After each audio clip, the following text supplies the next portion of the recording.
The Rat's Revenge, a Chronicles of the Trench Raiders. Imagine a world where the sun never rises, where the earth itself is made of liquefied bone and rusted iron. You aren't a soldier anymore. You're a ghost in a burlap mask, armed with a sharpened shovel and a bag of grenades. In the no-man's land of 1917, the loudest sound isn't the artillery. It's the heartbeat of the man crawling toward you with a knife between his teeth. This is the story of the Trench Raiders, the men who turned the Great War into a nightmare. Chapter 1. The Baptism of Mud. The air in the Picardy sector didn't smell like air. It smelled of sulfur, unwashed bodies, and the sweet, cloying rot of horses left in the sun. Corporal Silas Thorne, a former steel worker from Pittsburgh, gripped the handle of his trench club, a heavy piece of ash wood studded with lead bolts. "Check your faces," Silas whispered. His voice was a dry rasp. Next to him, Private Sully Sullivan smeared a mixture of burnt cork and axle grease over his pale cheeks. In the moonlight, they looked like demons rising from the silt. They weren't the regular infantry. They were the raiders. Their job wasn't to hold the line. It was to cross the wire, enter the German Kaiser trenches, and bring back a canary, a prisoner who could talk. "Why the clubs, Corp?" Sully muttered, his hand shaking as he checked his 1911 Colt pistol. "Because a gunshot is an invitation for every Maxim gun in a 5-mile radius to join the party," Silas replied. "In the dark, silence is the only thing keeping your guts inside your stomach. You use the knife, the club, or your bare hands. Understood?" The crossing. The whistle didn't blow. Whistles were for the big push suicides. Instead, the lieutenant simply tapped Silas on the shoulder. They climbed the stepping boards and slid into the chaos of no man's land. The ground here was a lunar wasteland. Shell craters the size of houses were filled with green, stagnant water. Silas stayed low, his belly dragging through the freezing sludge. Every few minutes, a German very light flare would hiss into the sky, bathing the world in a haunting, artificial white glow. "Freeze." Silas went rigid. If you moved under the flare, you were dead. He looked to his left and saw the skeletal remains of a Frenchman hanging from the barbed wire like a macabre marionette. The eyes were gone, picked clean by the trench rats, creatures the size of small cats that thrived on the harvest of war. The wire. They reached the German wire. It wasn't just a fence, it was a tangled forest of rusted, razor-sharp steel. Silas pulled out a pair of heavy-duty wire cutters, muffled with oily rags. Snip, snip. The sound felt like a gunshot in his ears. Suddenly, a cough drifted from the German trench, barely 20 feet away. Silas signaled for the squad to fan out. They were going over the top in the most literal sense. He reached the lip of the enemy parapet and peered down. 2 German sentries were huddled over a small brazier, trying to heat a tin of ersatz coffee. They were laughing quietly, talking about a girl named Elsa in Munich. Silas felt a pang of humanity, but it was quickly swallowed by the cold iron of his training. In the trenches, it was your life or theirs. There was no middle ground. The descent into hell. Silas dropped into the trench like a shadow. Before the first sentry could turn, the Pittsburgh steelworker swung the lead-studded club. Thwack! It was a wet, heavy sound, the sound of a pumpkin hitting concrete. The German collapsed without a cry. The second soldier lunged for his Mauser rifle, but Sully was faster, driving a brass-knuckled trench knife into the man's ribs. "Clear," Sully hissed, his eyes wide and wild. But the trench was a labyrinth. From the darkness of a dugout further down, the sound of heavy boots began to approach. Not one man, but a dozen. "Grenades!" Silas yelled, abandoning the silence. "Mills bombs, now!" Historical context. The Raiders' toolkit. To understand the horror, one must understand the tools. The Raiders used weapons that looked like they belonged in the Middle Ages. Weapon. Purpose. The horror factor. Trench club. Quiet kills in tight spaces. Crushing force that bypassed helmets. Push dagger. Close quarters stabbing. Designed to puncture heavy winter coats. The shovel. Sharpened edges for decapitation. More reliable than a bayonet in a 4-foot-wide trench. Phosphorus grenades. Clearing dugouts. Created white fire that couldn't be extinguished. Chapter 2. The Labyrinth of Death. Preview. The explosion rocked the trench, sending a shower of wood splinters and German gray wool into the air. Silas pulled his 1911 and fired into the smoke. The muzzle flashes illuminated the scene in strobe light fragments, a screaming sergeant, a collapsing tunnel, and the terrifying sight of a German Stoßtrupp, a stormtrooper, charging with a flamethrower. "Fall back to the wire," Silas roared, grabbing a terrified German boy by the collar, his prisoner. "Move or we all burn!" The heat was instantaneous. The jet of fire licked over the top of the trench, turning the oxygen into ash. This wasn't a war of nations anymore. It was a war of predators in a hole in the ground. The heat from the Flammenwerfer, a flamethrower, was a physical wall, an orange roar that sucked the oxygen right out of Silas's lungs. He dragged the German prisoner, a boy no older than 19, with eyes wide as saucers, toward the wooden scaling ladder. "Up! Get up the damn wall!" Silas screamed over the hiss of pressurized fuel. Behind them, the trench turned into a chimney of hell. The German Stoßtruppen, a stormtrooper with the elite, men trained to hunt the hunters. They didn't wear heavy packs. They wore leather pads and carried bags of potato masher grenades.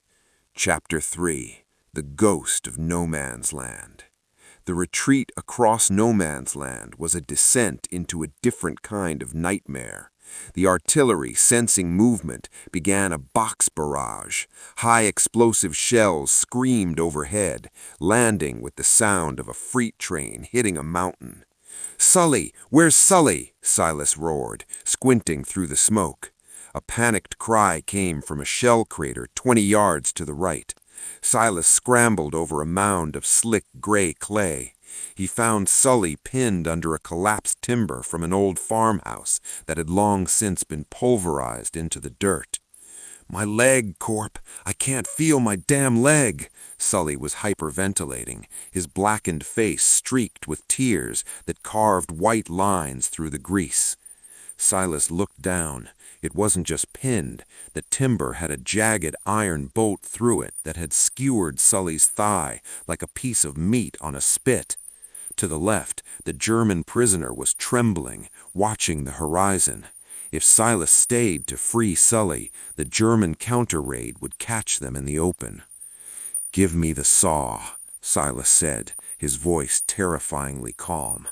"The saw? Silas, no!" "I'm not leaving you for the rats, Sully, and I'm not letting them take you back to a camp.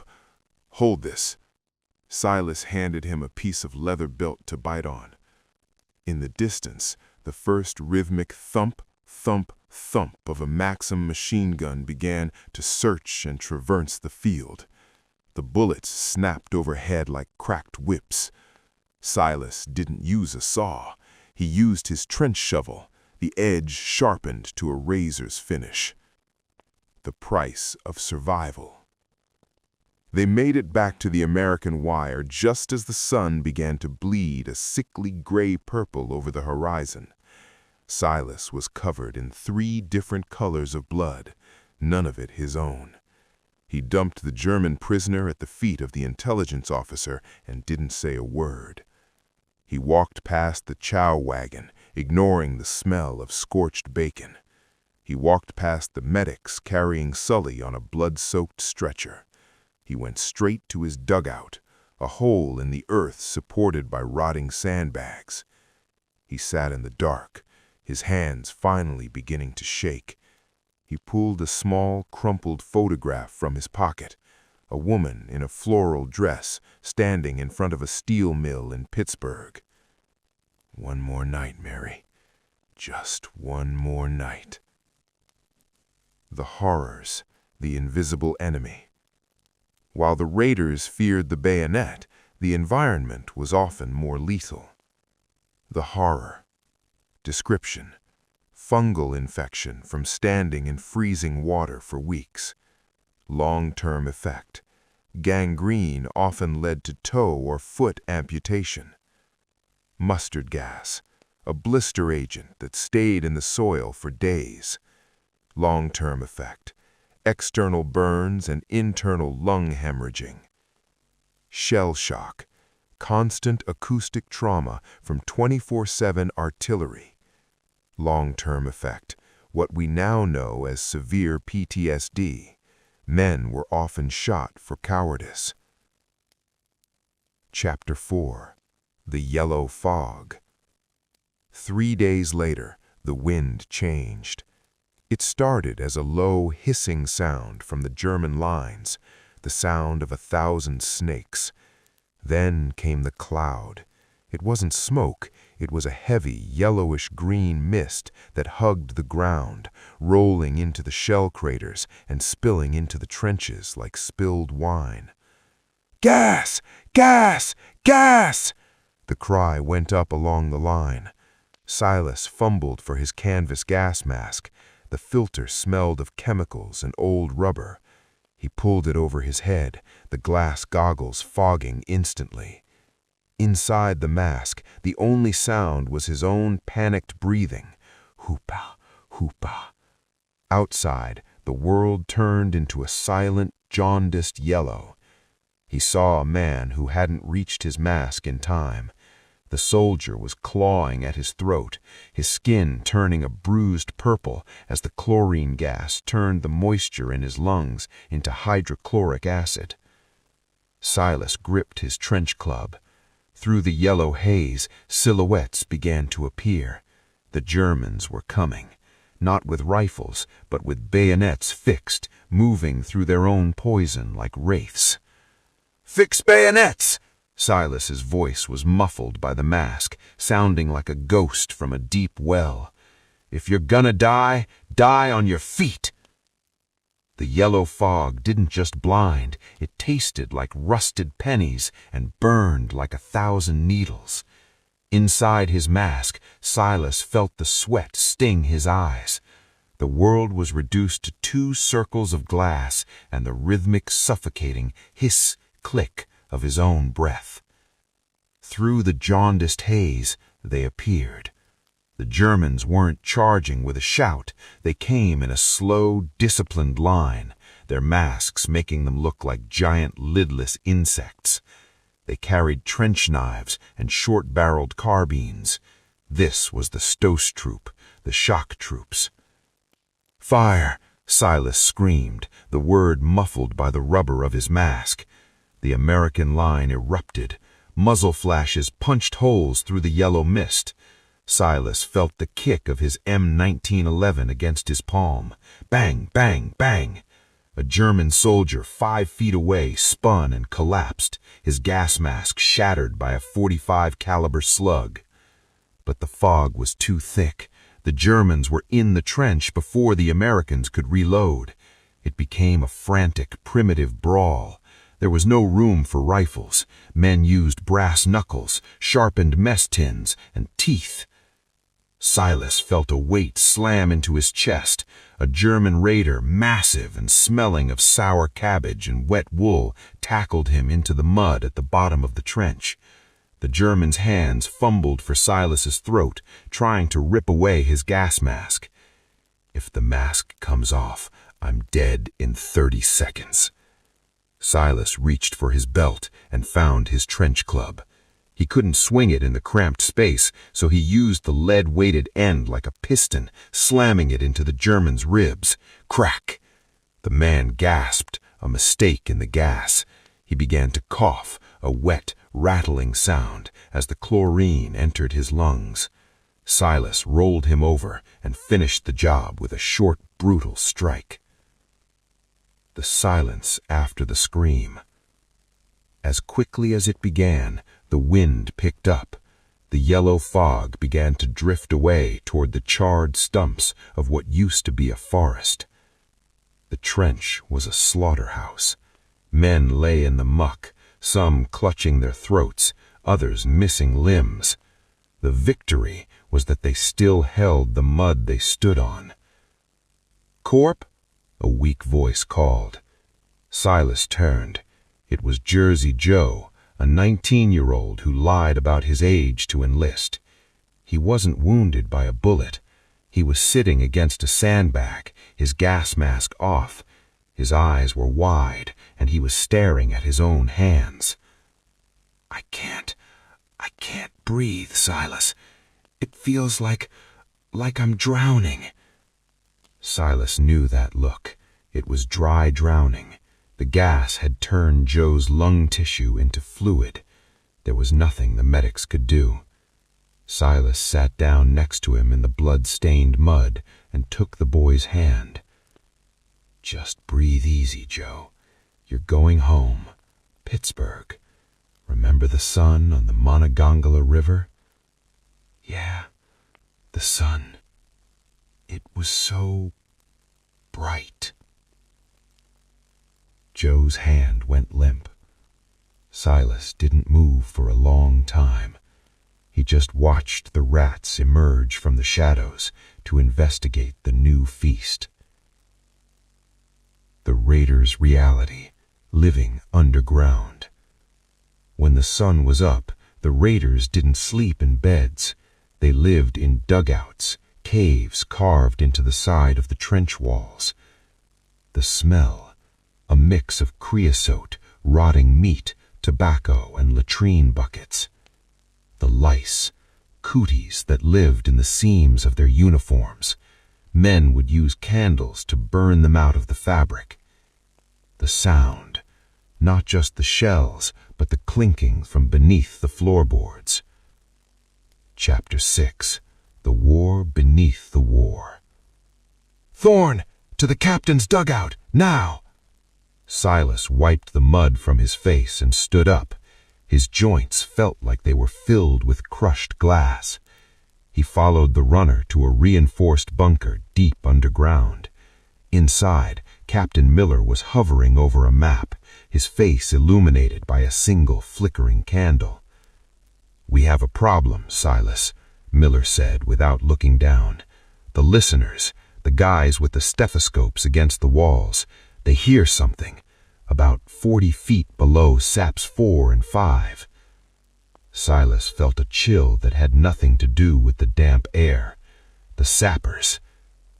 "The Germans are tunneling under us, aren't they?" Silas asked. "They're planting a mine," Miller confirmed. "Thousands of pounds of ammonol. If they blow it, this entire sector goes into the air.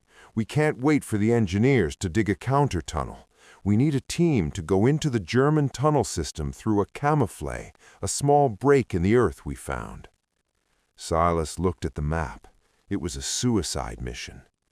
"You want us to go into a hole in the dirt, 40 feet down in the dark, and fight Germans with knives? I want you to stop that mine, Silas, or none of us are going home." Silas Thorne didn't believe in hell anymore. Hell was a place with fire and brimstone. This was just wet clay, the smell of a grave, and the sound of someone else's heart beating against the wall. Chapter 7. The Black Hole. The camouflage was a jagged rift in the chalky earth, barely wide enough for a man's shoulders. Silas crawled first, his trench club tied to his wrist and a heavy Colt M1111 in his right hand.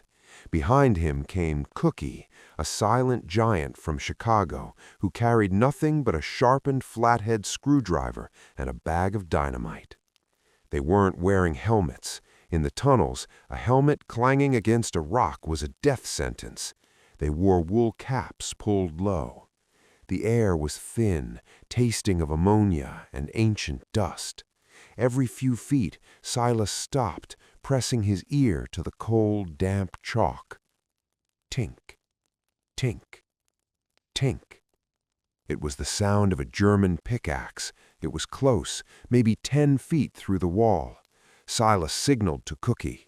They reached a point where the American sap met the German gallery. The Germans had dug a massive chamber, and in the center sat dozens of wooden crates marked Vorsicht, Sprengstoff, caution, explosives. There were 3 of them, German pioneers. They were stripped to the waist, slick with sweat and white chalk dust, looking like ghosts in the dim glow of a single carbide lamp. One was humming a lullaby. Silas didn't hesitate. He surged through the opening. The silent slaughter. He didn't fire his gun. The concussion in this enclosed space would burst his own eardrums and likely collapse the tunnel. He lunged at the nearest German, driving his shoulder into the man's solar plexus. As they went down, he used the butt of his pistol like a hammer. To his left, Cookie was a whirlwind of shadow. He had the second German in a chokehold, the sharpened flathead screwdriver doing its grisly work under the ribs. The third German reached for a flare pistol, a desperate move to ignite the explosives and take everyone with him. "No!" Silas hissed. He threw his trench club. The lead-studded wood caught the German in the temple with a sickening crunch. The man slumped over the crates of ammonol. The silence that followed was heavier than the earth above them. Silas looked at the crates. There was enough explosive here to turn a square mile of the Western Front into a crater the size of a lake. "Set the charges," Silas whispered. "We're blowing their tunnel, not ours." Chapter 8. The Race Against the Fuse. They laid the daisy chain of dynamite. Cookie pulled the friction igniter, giving them exactly 90 seconds. "Go, go, go!" Crawling back through a tunnel is twice as hard as crawling in. The walls seemed to shrink. Silas could feel the weight of the millions of tons of mud pressing down on him. His lungs burned. Behind them, the sizzle of the fuse sounded like a fuse in a cartoon, only this wasn't funny. It was the sound of their countdown. They tumbled out of the rift into the American sap just as the earth shuddered.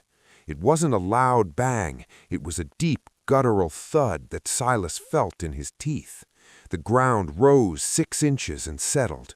40 feet below, the German tunnel had collapsed, burying the pioneers and their mine in a tomb of white chalk. Silas lay on his back in the trench, gasping for air that didn't smell like a grave. "You okay, Corp?" Cookie asked, wiping chalk from his eyes. "I'm alive," Silas said. "That's the most I can ask for today." The horrors, the mental toll. By 1918, the raider mentality had changed these men. They were no longer the boys who cheered at the recruitment stations. The stare. Men began to develop the 1,000-yard stare, a detachment from reality. The rituals. Silas never went over the top without carrying a lucky 2-bit piece he found in a French ruin. The hate. It wasn't political anymore. It was personal. The man across the wire was the reason you were cold, hungry, and terrified. Chapter 9. The 100 Days Offensive. August 1918. The rumors started hitting the trenches like wildfire. The Yanks were finally here in force. The black day of the German army had passed. The stalemate was breaking. But for the raiders, the work got harder.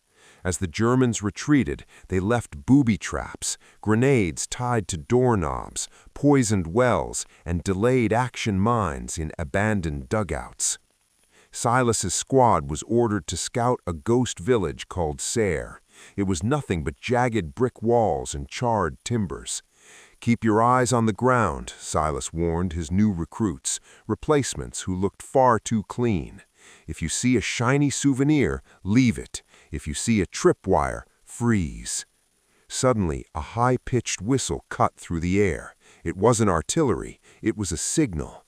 From the cellars of the ruined houses, German rearguard units emerged. These weren't the starving boys of the previous month. These were the diehards, the machine gunners who were told to hold the line until they died. "Ambush!" Silas yelled, diving behind a fallen stone chimney. "Into the cellars! Clear them out!"